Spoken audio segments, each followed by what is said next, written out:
हलक तक अटकी जान, बाबा का बुरा अंजाम, योगी के साथ आए अखिलेश मायावती। कॉल डिटेल ने हड़कंप मचाया, सपा के विधायकों का रिश्ता आया, योगी गुस्से से लाल। यूपी में बाबा ही नहीं कई विधायकों के घर भी टूटेंगे, हिला देने वाला सच सामने आया। कुछ घंटे में सूरजपाल उर्फ बाबा का नाम मिट जाएगा। कहते हैं जब किसी आम व्यक्ति के पीछे करोड़ों जनता भक्त बनके सेवादारों की तरह खड़ी हो जाती है तो उसमें सबसे बड़ा हाथ देश के नेताओं का होता है। योगी आदित्यनाथ इस बात से परेशान है कि पहले बुलडोजर कहां भेजा जाए। बाबा की कहानी का आखिरी चैप्टर बाहर आने वाला है। उस चैप्टर में महिलाओं के साथ क्या होता था, एक भी रुपए लिए बिना भी 100 करोड़ की संपत्ति कहां से आई, बाबा कम समय में करोड़ों भक्त कैसे बना लेता है और आश्रम में नाबालिग लड़कियों को सेवादार क्यों बनाया गया, किस नेता से संपर्क है, कौन सी राजनीतिक पार्टी समर्थन करती है, किस सरकार में आश्रम के नाम पर औने पौने दाम पे जमीन मिली। यूपी का सबसे बड़ा घोटाला भी बाबा का घोटाला हो सकता है। वकील बाबा सेवादार घबराए जब बुलडोजर दौड़ाए। वकील एपी सिंह के तोते उड़े। मुख्य सेवादार के गले में पुलिस ने अपना पंजा डाल दिया है।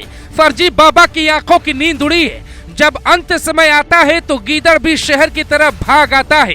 काली कमाई से खड़ा बाबा का साम्राज्य कुछ घंटों में मिट्टी में मिल जाएगा। कुछ घंटों बाद कहा जाएगा एक था सूरजपाल उर्फ भोले बाबा, क्योंकि लाख कोशिश के बाद भी सूरजपाल को कोई बचा नहीं पाया। हाथरस एसपी का एक्शन साफ बताता है योगी पर कोई पॉलिटिकल दबाव नहीं है। योगी बनेंगे घातक के सनी देओल। घातक फिल्म की तरह कातिया के अब तक 7 सेवादार गिरफ्तार हो चुके हैं, जिसमें मुख्य सेवादार मधुकर भी है। अब बारी है कातिया की। उसे गिरफ्तार करने के लिए सनी देओल के 2.5 किलो के हाथ की नहीं बल्कि योगी के पीले पंजे की जरूरत है।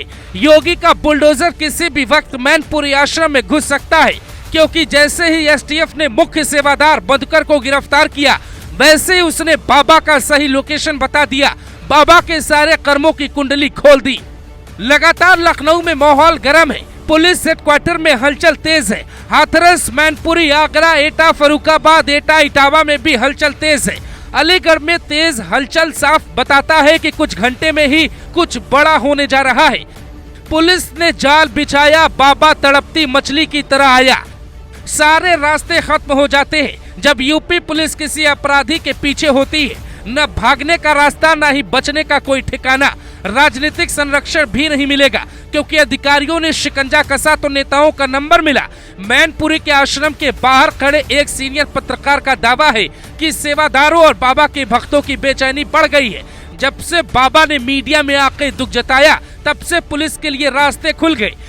पुलिस ने फाइल तैयार की और पूछा साजिश थी तो भागे क्यों? अगर साजिश ही थी तो पुलिस को बताना था, एफआईआर करवाना था। ये लुका छुपी का खेल बाबा ने क्यों खेला? बाबा का दावा है मरने वालों का दुख है, जांच में सवाल उठाया जाएगा, अब तक मुआवजा क्यों नहीं? वकील एपी सिंह यूपी पुलिस और पाखंडी बाबा के बीच पुल की तरह है। एनकाउंटर ना हो इसके लिए शायद वकील एपी सिंह जैसा जैसा पुलिस कह रही है वैसा वैसा बाबा से करवा रहे हैं। एपी सिंह ने ही मीडिया में बयान दिलाया। एपी सिंह ने ही पुलिस को मुख्य सेवादार का लोकेशन बताया। एपी सिंह बार बार आरोपी के बीमार होने का दावा करते रहे ताकि अगर पुलिस कुछ करे तो उसे रोका जाए। लेकिन सच ये है कि एपी सिंह को पता है यूपी पुलिस की ताकत क्या है। जैसा होता है प्रदेश का मुखिया वैसी होती है प्रदेश की पुलिस। मैनपुरी आश्रम को सीज करना, वहां पुलिस का पहरा होना किसी बड़ी घटना का संकेत है। सूरजपाल के मुख्य सेवादार का दिल्ली से गिरफ्तार होना क्या बताता है?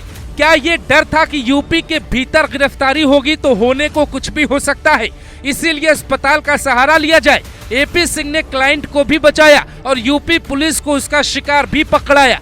मधुकर की गिरफ्तारी के ठीक कुछ घंटे बाद सूरजपाल का मीडिया में बयान आना, बाबा के मगरमच्छ वाले आंसू क्या इशारा करते हैं?